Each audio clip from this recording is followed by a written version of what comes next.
ምምላስ ቤት ምኽርን መንግስት ትግራይ ህዝቢ ትግራይ አንጽላሊዎ ካብ ዘለዎ ሓደጋ ጥፋት ዘድሕን እምበር ብዙኾነ ይኹን መንገዲ ኩናት ዘልዕል ኣይኮነን ኢሎም ፕሬዚዳንት ትግራይ ዶክተር ደብረጽዮን ገብረ ሚካኤል ፕሬዚዳንት ዶክተር ደብረጽዮን ገብረ ሚካኤል ነዚ ዝበሉ ሎሚ ንመራኸብቲ ሓፋሽ ኣብ ዝሃብዎ መግለጺ እዩ መንግስቲ ኢትዮጵያ ንስምምዕ ፕሪቶሪያ ኣብ ክንዲ ምትግባር ንህዝቢ ትግራይ መጽነቲ ተጠቒሙሉ ሙሉእ ብሙሉእ ካብ ዘፍርሶን ጸኒሑ እዩ ዝበሉ እቶም ፕሬዚዳንት ይኹን እምበር ብወገን ትግራይ ንሰላም ካብ ዘለ ተበግሶ ህዝቢ ትግራይ መሬቱ ተወሪሩ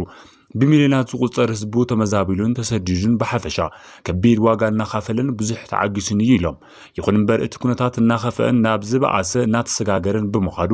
ህዝቢ ትግራይ ካብ ጥፋኣት ንምድሓን እቲ ምእንተ ሰላም ክበሃል ተወንዚፉ ዝጸንሐ በህዝቢ ዝተመረጸ ቤት ምኽሪ ናብ ቦትኡ ምምላስ ግድን ምዃኑ ገሊጾም እቲ ዝተመለሰ መንግስት ቤት ምኽርን መንግስትን ስሩዕ ብዕሉ ጀሚሩ ይዝበሉ ፕሬዚዳንት ዶክተር ደብረጽዮን ገብረ ሚካኤል ትግራይ ናብ ዝሓሸ ብራኸ ዘሳግርን ሓለዋትን ድሕንነትን ህዝቢ ትግራይ ከረጋግጽ ዝኽእል ሕቶታት ህዝቢ ንምፍታሕን ሓቋፋይ ካቢነ ንምጣሽን ይሰርሕ ምህላው ፕሬዚዳንት ዶክተር ደብረጽዮን ገብረ ሚካኤል ገሊጾም ህዝቢ መንግስትን ትግራይ ሕዝውን ቀዳማይ ሕሪኦም ሰላም እዩ ስለዚ ኩሎም ጸገማትን አፈላለያትን ብሰላም ክፍትሑ ግልጽ መትከልን ድሌትናን ኢሎም እቶም ፕሬዚዳንት ካብ ትግራይ ወጻኢ ኣብ ጎን ጸላኢ ኮይኖም ዕጥቂ ልዒሎም አንጻር ትግራይ ዓዶምን ህዝቦምን ዝተሰለፉ ወገናት ናብ ህዝቦም ምትኳስ ገዲፎም ልቢ ገዚኦም መጋበርያ ጸላኢ ካብ ምዃን ናብ ዓዶም ወፂኦም ብሰላማዊ መንገዲ ክቃለሱን ኣብ ምርግጋጽ ሓላዋትን ድሕንነትን ህዝቦም ክስለፉ ጸዊዖም መንግስት ትግራይ እውን ናብ ዓዶም ወፂኦም ኣብ ዝገብርዎ ሰላማዊ ቃልሲ አላይ ድጋፍ ከም ዝገብረሎም ዶክተር ደብረጽዮን ወሲኾም ሓቢሮም እዮም ትግራይ ካብቲ ሕዚ ዘላቶ ጸገም ክትወጽእ ኩሉ ኣብ ጎን መንግስት ትግራይ ኮይኑ ክቃለስ ዝጸውዑ እቶም ፕሬዚዳንት ሰራዊት ትግራይ ብኩሉ መዳይ ንምጥንኻር ጀጋኑ ስድራ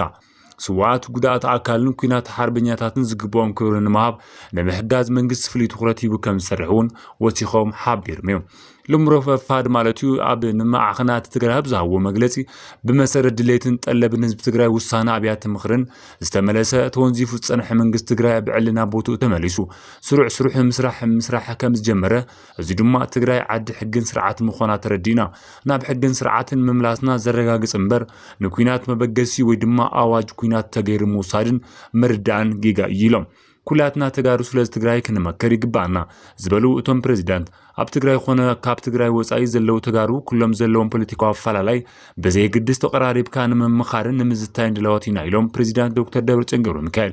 وعلى بريتوريا بسنك زي متجبارو تونزيف تصنح بيت مخر تجري دليت حزب تجري ناب سرعو كملاس مخالو كينات مواج كخونا يخلن زبلو دكتور دبرጽዮን حزون انتخنا دليتن حزب منجست تجري كخونا حريا ودب زوينا حرنا تجري كل نجار بزتن بسلام المفتاح ولا كوان تخنا بوغن منجست إثيوبيا جن نقربو ناي سلام صاوعت إذن بمهاب ندادي عاطي بجت مدحانيتن بمكلخال تجري ناب كبان عصوان كتوا غيرالو يلوم اتوم بريزيدنت مالتيو دكتور دبرጽዮን ገብረ ሚካኤል ኣብ ትግራይ ልዕሊ መረጻ ምክያድ ካልእ መመራጺ ከም ዘለ ህዝቢ መንግስትን ከም ዝኣመኑ ዝገለጹ እቶም ፕሬዚዳንት ይኹን እምበር ሕዚ ብዘሎ ኩነታት ማለት እውን ዝተቆራረሰ ትግራይ ሒዝካ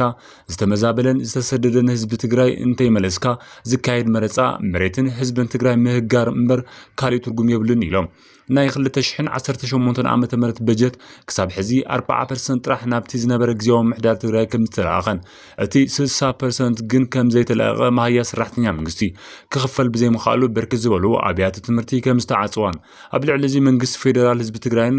ንመርዓድ ኮነ ተባሂሉ ነፈርቲ ውግእ ድሮናትን ናብ ትግራይ ይልእኽ ከም ዘለውን ሓቢሮም እዮም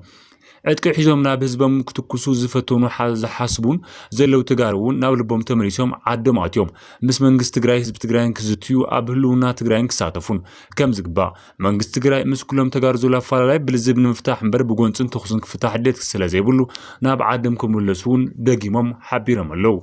ብፍላይ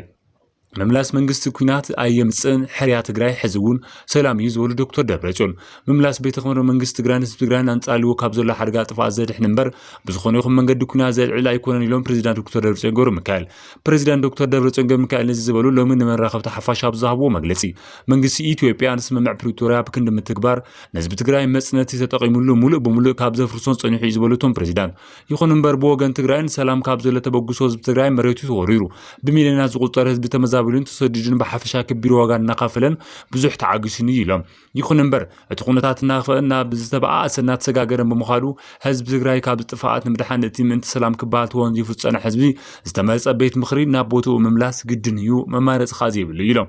ቀንዲ ልኡኽቶን ዕማምን መንግስቲ ትግራይ ሃለዋትን ድሕነትን ህዝቢ ትግራይ ምርጋፅ ተገይሩ ይስራሕሉ ምላው ፕሬዚደንት ትግራይ ዶክተር ደብረጽዮን እውን ሓቢሮም እዮም ህዝቢ መንግስትን ትግራይ ሕዚ እውን ቀዳማይ ሕርዮም ሰላም እዩ ስለዚ ኩሎም ፀገማት ኣፈላላይትን ሰላም ክፈትሑ ግልፂ መትከልናን ድሌትናን ኢሎም እቶም ፕሬዚደንት ካብ ትግራይ ወፃኢ ጎንን ጎኒ ፀላኢ ኮይኖም ዕጥቂ ዘቕብሉ ዘለው ሕዚ እውን እንትኾነ ደጊሞም ናብ ትግራይ ብምፃእ ምስ ህዝቦምን መንግስቶምን ሰላም ብምፍጣር ንዓዶም ክቃለሱ ፀውዕ ትግራይ ካብዚ ሕዚ ሒዛቶ ዘላ ፀገም ክትወፅእ ኩሉ ኣብ ጎኒ መንግስቲ ትግራይ ኮይኑ ክቃለስ ዝፀውዑ እቶም ፕሬዚደንት መንግስቲ ትግራይ ኮይኑ ክቃለስ ዝፀውዑ እቶም ፕሬዚደንት ሰራዊት ትግራይ ብኩሉ መዳይ ንምጥንኻር ጀጋኑ ስድራ ስዋዓት ጉዳኣት ኣካል ኩናት ሓርበኛታት ብዝግቦም ክብሪ ንምሃብ ንምሕጋዝ መንግስቲ ፍሉይ ትኩረት ሂቡ ከም ዝሰርሕ እውን ገሊፆም እዮም ክቡራትን ፍትዋትን ቤተሰብና ሎም ሕጃልኩም መፃና ዝነይሩ ስለዝተኸታተልኩምና ከዓ ካልቢና ነመስግን ቻው ቻው